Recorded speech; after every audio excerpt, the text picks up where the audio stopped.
ನಮ್ಮ ಭಕ್ತಿನ ನೋಡಿ, ನಮ್ಮ ಒಂದು ಆತ್ಮೀಯತೆ ನೋಡಿ ನಮ್ಮನ್ನ ಹೀನೇ ಪಡಿಸ್ತಿರ್ತಾರ. ನೀನೇನು ದೊಡ್ಡ ಭಕ್ತಿ ಮಾಡ್ತಿ, ನಾವೇನು ಮಾಡಿಲ್ಲ, ಇವರೇ ದೊಡ್ಡ ಭಕ್ತಿ ಮಾಡ್ತಾರೆ, ಇವರೇ ದೊಡ್ಡ ಇದು ಮಾಡ್ತಾರ ಅಂತಿರ್ತಾರ. ಅಂತಾರ ಇಲ್ಲ? ನಮ್ಮ ಕೂಡ ಎಷ್ಟೋ ಜನ ಅಂತಾರೆ, ಏನು ದೊಡ್ಡ ಸೇವೆ ಮಾಡ್ತಾರ, ಏನು ದೊಡ್ಡ ಇವರು ಪರಿಸರ ಮಾಡ್ತಾರ, ಏನು ದೊಡ್ಡ ಇವ್ರು ಆರಾಧಿಸ್ತಾರ. ನಾವೇನು ಮಾಡಿಲ್ಲ, ನಾವೇನು ನೋಡಿಲ್ಲ, ನಾವೇನು ಭಕ್ತಿ ಮಾಡಿಲ್ಲ, ನಾವೇನು ಇದು ಮಾಡಿಲ್ಲ ಅಂತ ನಮ್ಮ ನೀನೇ ಪಡಿಸ್ತಿರ್ತಾರ. ಹಂಗೆ ಪಡಿಸ್ತಿರೋದು ಫರೋ ಕೂಡ. ನೋಡಿನಲ್ಲಿ ಹೋಗು, ನಾನು ನೋಡಿನ ನಿಮ್ಮ ದೇವ್ರು ನೋಡಿನಿ, ಎಲ್ಲ ನೋಡಿನ ಹೋಗು ಅಂತ ಹೇಳ್ತಾರೆ. ನಿನ್ನ ಸರಿಯಾಗಿ ನೋಡಿಲ್ಲ ಫರೋ, ನಾನು ತೋರಿಸ್ತೀನಿ ತಡೆ ಅಂತ ಹೇಳಿ ದೇವರು ತೋರಿಸ್ತಾನ. ಅದನ್ನ ವಿಶ್ವರೂಪ ತೋರಿಸ್ತಾನ. ಆ ಉಗ್ರತೆನ ತಟ್ಕೊಂಡ್ಲಾರ್ದು ಏನು ಮಾಡ್ತಾನೆ ಗೊತ್ತಾ? ಫರೋನ್ ಮೋಶನ್ ಕರೆಸ್ತಾನ.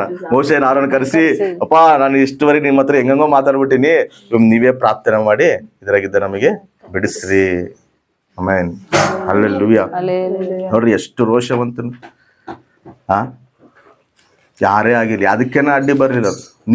ನೀನ್ ಮಾಡ್ತಿರೋ ಕೆಲಸದಲ್ಲಿ ಆಗಿರ್ಲಿ, ನಿನ್ನ ಫ್ರೆಂಡ್ಸ್ ಆಗಿರ್ಲಿ, ನಿನ್ನ ಕೊಲೀಗ್ಸ್ ಆಗಿರ್ಲಿ, ನಿನ್ನ ಬಂಧುಗಳಾಗಿರ್ಲಿ, ನೀನು ಮಾಡ್ತಿರೋ ಸೇವೆ ಆಗಿರಲಿ, ನಿನ್ನ ವ್ಯಕ್ತಿಗತ ಜೀವಿತದಲ್ಲಾಗಿರಲಿ, ನೀನು ಹೋರಾಡ್ತಿರೋ ಪ್ರತಿದರಲ್ಲಿ ಕೂಡ ನಿನಗೆ ಅಪೋಸಿಟ್ ಆಗಿರತ್ತೆ ಶತ್ರುತಲ್ಲಿ ದೇವರು ಹೋರಾಡ್ತಾನಂತ. ಯಾಕಂದ್ರೆ ನೀನು ಮೊರೆ ಹೋಗಿ ಅಲ್ಲ, ನೀನು ಕೇಳಿ ಅಲ್ಲ, ದೇವ ನಾನು ಇದ್ರಾಗ ಹೋರಾಡ್ತಾ ಇದ್ದೀನಿ, ಇದ್ರಾಗ ನಾನು ಸಮಸ್ಯೆದಲ್ಲಿದ್ದೀನಿ ಅಂತೇಳಿ ನೀನು ಏನು ಪ್ರಾರ್ಥನೆ ಮಾಡಿದ್ದೀನಿ. ಯಾವಾಗ ಪ್ರಾರ್ಥನೆ ಮಾಡಿಯೋ ಆ ಪ್ರಾರ್ಥನೆ ದೇವ್ರ ಕಿವಾಗ ಬಿದ್ದೈತೆ. ಆ ಪ್ರಾರ್ಥನೆ ಕೇಳಿ ನಿನ್ನ ನೋಡ್ತದನ, ನಿನ್ನ ಅಬ್ಸರ್ವ್ ಮಾಡ್ತಾನ, ಮಾಡಿ ಏನು ಮಾಡ್ತಾನೆ ಗೊತ್ತಾ? ತಾನೇ ಇಳಿದು ಬರ್ತಾನೆ. ಬಂದೇನು ಮಾಡ್ತಾನೆ ಗೊತ್ತಾ? ಶತ್ರುತಲ್ಲಿ ಯುದ್ಧ ಮಾಡ್ತಾನೆ. ಶತ್ರುತಲ್ಲಿ ಹೆಂಗೆ ಯುದ್ಧ ಮಾಡ್ತಾನಂದ್ರೆ, ಅವರೇ ನಿನ್ನ ಕರೆಸಿ, ಅವರೇ ನಿನ್ನ ಮುಂದೆ ಕುತ್ಕೊಂಡು ಏನು ಮಾಡ್ತಾರ? ಪ್ರಾರ್ಥನೆ ಮಾಡ್ರಿ, ನಮ್ಮ ಬಗ್ಗೆ ಪ್ರಾರ್ಥನೆ ಮಾಡ್ರಿ. ಅದೇ ರೀತಿಯಲ್ಲಿ 12ನೇ ಅಧ್ಯಾಯ 30ನೇ ವಚನ ನೋಡ್ರಿ. ಇನ್ನ ಏನು ಮಾಡ್ತಾನ? ಆ ರಾತ್ರಿಯಲ್ಲಿ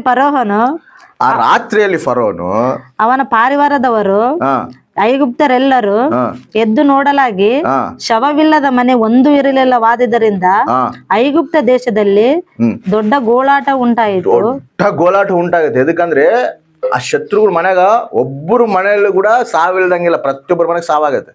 ಐಗುಪ್ತ ದೇಶದಲ್ಲೇ ಎಷ್ಟು ಮನೆ ಇರ್ತಾವ, ಎಷ್ಟು ಕುಟುಂಬಗಳು ಇರ್ತಾವ. ಯಾವ ಮನೆಗೆ ನೋಡಿದ್ರು ಕೂಡ ಆ ಮನೆನಾಗ ಫಸ್ಟ್ ಯಾರು ಹುಟ್ಟಿರ್ತಾರ ಅವರು ದೇವ್ರು ನಿರ್ಮೂಲ ಮಾಡೋಣ. ಅಸಲು ಎಂತ ಪರಿ ಗೋಳಾಡ್ತಾರಂದ್ರೆ ಒಂದು ಮನೆ ಕೂಡ ಸಾವಿಲ್ದ ಮನೆ ಇಲ್ಲ, ಅಂತ ಪರಿ ಗೋಳಾಡ್ತಾರ. ಫರೋಹನು ಆ ರಾತ್ರಿಯಲ್ಲೇ ಮೋಶೆ ಆರೋನರನ್ನು ಕರೆಸಿ. ಯಾವಾಗ ಕರೆಸ್ತಾರ? ರಾತ್ರಿ ಕರೆಸ್ತಾರ. ರಾತ್ರಿ ಆಗಲಿಲ್ಲ ಫರೋಗೆ ಗೊತ್ತಾಗಲ್ದು. ಅಂತ ಪರಿ ದೇವ್ರು ಹೆಂಗ್ ಮಾಡ್ತಾನಂದ್ರೆ ಯುದ್ಧ ಫರೋ ಮೇಲೆ ರಾತ್ರಿ ಮೋಶನ್ ಕರೆಸ್ತಾನ, ಆರೋನ್ ಕರೆಸ್ತಾನ, ಬರ್ರಿ ನೀವು ಬರ್ರಿ, ಫಸ್ಟ್ ನೀವು ಬರ್ರಿ ಅಂತೇಳಿ. ನೀವು ಇಸ್ರಾಯೇಲರೆಲ್ಲರೂ ನನ್ನ ಜನರ ಮಧ್ಯದಿಂದ ಹೊರಟು ಹೋಗಿರಿ, ನೀವು ಕೇಳಿಕೊಂಡ ಮೇರೆಗೆ ಯೆಹೋವನನ್ನು ಆರಾಧಿಸಿರಿ. Amen, hallelujah. ನೀವ್ ಏನ್ ಕೇಳಿರಿ? ನಾವು ಆರಾಧನೆ ಮಾಡ್ಕೊಳಕ್ ಹೋಗ್ಬೇಕು, ನಮ್ಮನ್ನ ಕಲಸ ಅಂತ ಹೇಳಿ ಕೇಳಿರಿ. ನಾನೇನ್ ಮಾಡೀನಿ? ಕಲಸೋದಿಲ್ಲ ಅಂತ ಹೇಳಿನಿ.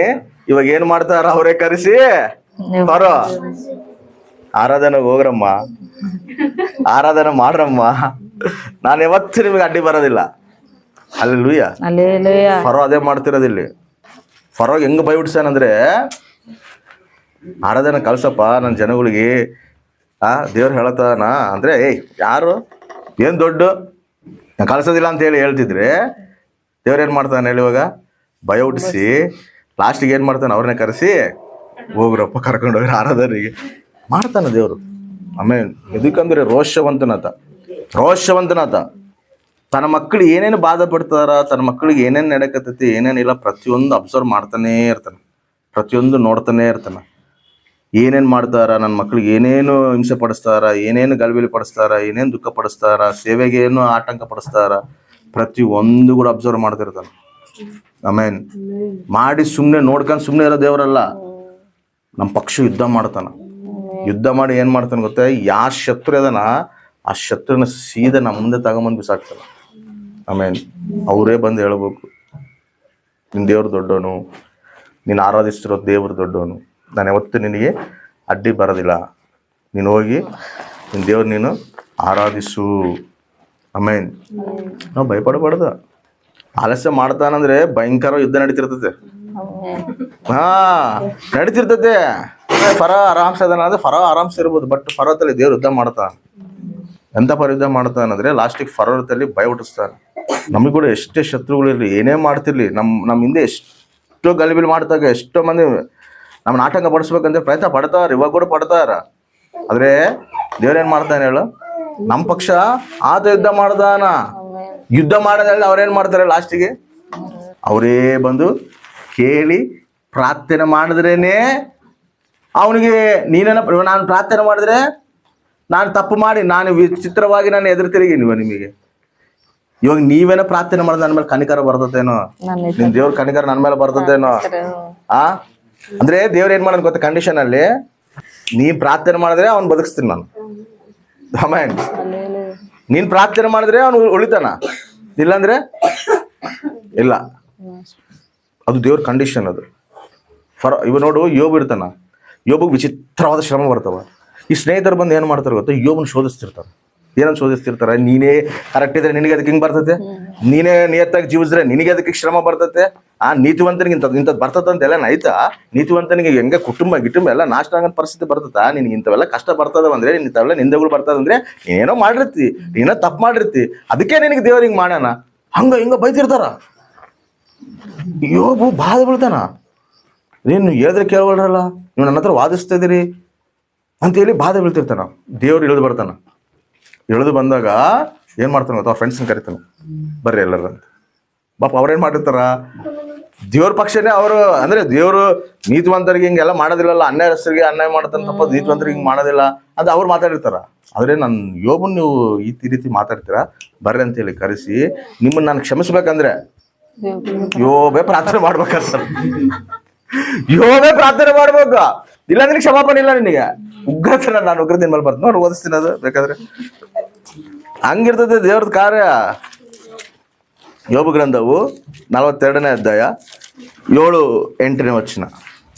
ಯೆಹೋವನು ಈ ಮಾತುಗಳನ್ನು ಯೋಬನಿಗೆ ಹೇಳಿದ ಮೇಲೆ ತೆಮಾನ್ಯನಾದ ಎಲಿಫಾಜನನ್ನು ಕುರಿತು ನಿನ್ನ ಮೇಲೆಯೂ ನಿನ್ನ ಇಬ್ಬರ ಸ್ನೇಹಿತರ ಮೇಲೆಯೂ ನಿನ್ನ ಮೇಲೆ 3 ಸ್ನೇಹಿತರು ಕೋಪಗೊಂಡಿದ್ದೇನೆ. ಯಾರು ಕೋಪಗೊಂಡಾರ? ದೇವರು. ನನ್ನ ದಾಸನಾದ ಯೋಬನು ನನ್ನ ವಿಷಯವಾಗಿ ಯಥಾರ್ಥವನ್ನೆಲ್ಲ ಆಡಿದಂತೆ ನೀವು ಆಡಲಿಲ್ಲ. ಈಗ ಹೇಳಿ ಓರಿಗಳನ್ನು 7 ಟಗರುಗಳನ್ನು ತೆಗೆದುಕೊಂಡು ನನ್ನ ದಾಸನಾದ ಯೋಬನ ಬಳಿಗೆ ಹೋಗಿ ನಿಮ್ಮ ದೋಷ ಪರಿಹಾರಕ್ಕಾಗಿ ಹೋಮ ಮಾಡಿರಿ. ಆಮೆನ್. ನನ್ನ ದಾಸನಾದ ಯೋಬನು ನಿಮ್ಮ ಪಕ್ಷವಾಗಿ ಪ್ರಾರ್ಥನೆ ಮಾಡುವನು. ನಾನು ಅವನ ವಿಜ್ಞಾಪನೆಯನ್ನು ಲಾಲಿಸಿ ನಿಮ್ಮ ಮೂರ್ಖತನಕ್ಕೆ ತಕ್ಕ ದಂಡೆಯನ್ನು ನಿಮಗೆ ವಿಧಿಸುವುದಿಲ್ಲ. ಆಮೆನ್. ಯಾರು ಪ್ರಾರ್ಥನೆ ನೋಡಿ? ಯೋಬು. ಯೋಬು ನೀನ್ ಯೋಬದಲ್ಲಿ ಹೋಗ್ಬೇಕು. ನೀವು ಏನೇನ್ ಮಾತಾಡಿರೋ, ಯೋಬಿಗೆ ಏನೇನ್ ಅಂದಿರೋ, ನಿಮ್ಮ ಪಾಪಗೂ ಕ್ಷಮಾಪಣೆ ಆಗ್ಬೇಕಂದ್ರೆ, ನನ್ನ ಉಗ್ರತೆ ನಿಮ್ ಮೇಲೆ ಬರಬಾರ್ದಂದ್ರೆ ನೀವು ಸೀದಾ ಹೋಗಿ ಯೋಬಿಗೆ ಕೇಳ್ಬೇಕು. ಯೋಬು ನನ್ನ ಹತ್ರ ಬಂದು ಕ್ಷಮಾಪಣೆ ಕೇಳ್ಬೇಕು. ದೇವ ಕ್ಷಮಿಸು ಪ್ರಭಾ ಅಂತ ಹೇಳಿದ್ರೆ ನನ್ನ ಕ್ಷಮಾಪಣೆ ನಿಮ್ಮ ಮೇಲೆ ಬರ್ತದೆ. ಇಲ್ಲಾಂದ್ರೆಗಿನ ನಿಮ್ಮ ಮೇಲೆ ಉಗ್ರತೆ ಬರ್ತದೆ ಅಂತ ಹೇಳ್ತಾನೆ. ಶತ್ರುಗಳು ನಮ್ಮ ಮೇಲೆ ಎಗರಾಡ್ತಿರ್ಬೋದು, ನಮ್ಮ ಮೇಲೆ ಏನೇನೋ ಮಾಡ್ಬೇಕಂತ ನೋಡ್ತಿರ್ಬೋದು. ಅರ್ಥ ಆಯ್ತಾ? ಅವ್ರಿಗೆ ಕ್ಷಮಾಪಣೆ ಬರಬೇಕು ಅಂದ್ರೆ, ದೇವ್ರ ಉಗ್ರತೆ ಅವ್ರ ಮೇಲೆ ಬರ್ದಿಲ್ದಂಗೆ ಇರ್ಬೇಕಂದ್ರೆ ಅವ್ರು ಬಂದು ನಮ್ಮನ್ನು ಕೇಳ್ಬೇಕಂತ, ಪ್ರಾರ್ಥನೆ ಮಾಡ್ರಿ ನೀವು ಅಂತೇಳಿ. ಅವಾಗ ನಮ್ಮ ಪ್ರಾರ್ಥನೆ ಕೇಳಿ ಅವ್ರನ್ನ ದೇವ್ರು ಕ್ಷಮಿಸ್ತಾನಂತ. ಇಲ್ಲದ್ರೆ ಅವ್ರಿಗೆ ಕ್ಷಮಾಪಣೆ ಇಲ್ಲ. ವಿಚಿತ್ರವಾಗಿ ದೇವ್ರ ಉಗ್ರತೆ ಅವ್ರ ಮೇಲೆ ಬರ್ತದೆ. ಅಷ್ಟು ರೋಷವಂತನ ದೇವರು. ತನ್ನ ಮಕ್ಕಳ ಪಕ್ಷ ವ್ಯಾಜ್ಯಾಡ್ತೀನಿ ಅಂತ ಹೇಳ್ತಾನ. ಆಮೆನ್. ಹಲ್ಲೆಲೂಯಾ. ನಾವು ಸಣ್ಣ ಶತ್ರುಗಳು ನೋಡಿ ನಾವು ಬೈಬಿಳ್ತಿರ್ತೀವಿ, ಬಾಧೆ ಪಡ್ತಿರ್ತೀವಿ. ಏನಪ್ಪ ಈ ಶತ್ರುಗಳು ಹಿಂಗದಾರ, ನಾವು ಏನ್ ಮಾಡಕ್ ಹೋದ್ರು ಕೂಡ ನಮ್ಗೆ ಅಡ್ಡಿ ಪಡಿಸ್ತಾರ, ಏನ್ ಮಾಡಕ್ ಹೋದ್ರು ಕೂಡ ನಮ್ಗೆ ಆತಂಕ ಪಡಿಸ್ತಾರ ಅಂತ ನಾವು ಅನ್ಕಂತಿರ್ತೀವಿ. ದೇವ್ರೇನಂತ ಹೇಳ್ತಾನೆ ಹೇಳು? ಅವ್ರು ಬಂದು ನಮ್ಮ ಹತ್ರ ಕೇಳ್ಬೇಕು, ಕ್ಷಮಾಪಣೆ ಕೇಳಿ ನೀವು ಪ್ರಾರ್ಥನೆ ಮಾಡ್ರಿ ಅಂತೇಳಿ. ಅವ್ರು ಯಾವಾಗಾದ್ರೂ ನಮಗೆ ಕೇಳ್ತಾರೋ ನಮ್ಮ ಪ್ರಾರ್ಥನೆ ನೋಡಿ ಅವ್ರನ್ನ ಕ್ಷಮಿಸ್ತಾನಂತ. ಆಮೆನ್. ಹಲ್ಲೆಲೂಯಾ. ಯಾರೇ ಆಗಿರ್ಬೋದು, ನಿನ್ ಯಾರೇ ಶತ್ರು ಆಗಿರ್ಲದು, ನಿನ್ನ ಫ್ರೆಂಡ್ಸ್ ಆಗಿರ್ಲಿ, ನಿನ್ನ ಬಂಧುಗಳಾಗಿರ್ಲಿ, ಯಾರೇ ಆಗಿರ್ಲಿ, ನಿನ್ನ ಯಾರಾದ್ರೂ ಮನಸ್ಸು ನೋಡ್ಸಾರ ಅನ್ಕೋ, ನಿನ್ನ ಯಾರಾದ್ರೂ ನಿನ್ನ ಕಠಿಣ ಪಡಿಸ್ಯಾರ ಅನ್ಕೋ, ಅದೇನಂತ ಹೇಳ್ತಾನಲ್ಲ, ನಿನಗೆಲ್ಲ ನನ್ನ ಅವಮಾನ ಪಡಿಸ್ಯಾರ ಅಂತ ಹೇಳ್ತಾನೆ. ನಿನ್ನ ಏನಂದ್ರೆ ನಾನು ಕಣ್ಣು ಗುಡ್ಡ ಮುಟ್ಟದಂಗೆ ಅಂತಾನೆ. ಅವಾಗ ಏನಾಗ್ತದೆ ಹೇಳು? ನಾವು ಸುಮ್ಮನೆ ಇರ್ತೀವಿ, ನಾವೇನು ಸುಮ್ಮನೆ ಇರ್ತೀವಿ, ಬಟ್ ದೇವ್ರು ಸುಮ್ಮನೆ ಇರೋದಿಲ್ಲ. ಮೋಶೆ ಕೂಡ ಏನು ಮಾಡ್ತಾನೆ ಹೇಳು?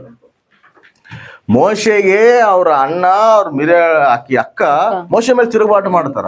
ತಿರುಗುಬಾಟು ಮಾಡಿದಾಗ ಏನಂತ ಹೇಳ್ತಾನೆ? ಮೋಶೆ ನೀನ್ ಅವ್ರನ್ನ ಕರಿ, ನೀವು ಮೋಶೆ ಪ್ರಾರ್ಥನೆ ಮಾಡೋವರೆಗೆ ಅವ್ರಿಗೆ ಕ್ಷಮಾಪಣೆ ಇಲ್ಲ. ಅವ್ರ ಮೇಲೆ ಉಗ್ರತೆ ಬರ್ತದೆ, ಆಕಿನ ಮೇಲೆ ಉಗ್ರತೆ ಬರ್ತದೆ. ಯಾವಾಗಾದ್ರೂ ಮೋಶೆ ಮತ್ತೆ ಪ್ರಾರ್ಥನೆ ಮಾಡಿ, ಯಾಕೆ ಕ್ಷಮಿಸ್ ಪ್ರಭು, ಏನೋ ತಪ್ಪಾಗಿ ಮಾತಾಡ್ಬಿಟ್ಟಾರ, ಅವಾಗ ಕ್ಷಮಿಸ್ತಾನ. ದೇವ್ರ ಮಕ್ಕಳಿಗೆ ಅನ್ನೋದು, ದೇವ್ರ ಮಕ್ಕಳಿಗೆ ನಿಂದಿಸೋದು ಏನೋ ದೊಡ್ಡ ಅನ್ಕಂತಾರ. ಅವ್ರಿಗೆ ಅವರೇ ಉಗ್ರತೆ ಅನ್ಕಂತಾರ. ನಮಗೆಲ್ಲ ಶತ್ರು ಆತಿರೋದವ್ರು, ದೇವ್ರಿಗೆ ಶತ್ರು ಆದಾರ. ಅವ್ರು ದೇವ್ರಿಗೆ ಶತ್ರು ಆದ್ರೆ ಇನ್ನ ಅವ್ರನ್ನ ಯಾರು ಕಾಪಾಡ್ತಾರ? ಅವ್ರು ಕಾಪಾಡಲ್ಪಡ್ಬೇಕಂದ್ರೆ ಮತ್ತೆ ನಾವೇ ಪ್ರಾರ್ಥನೆ ಮಾಡ್ಬೇಕು.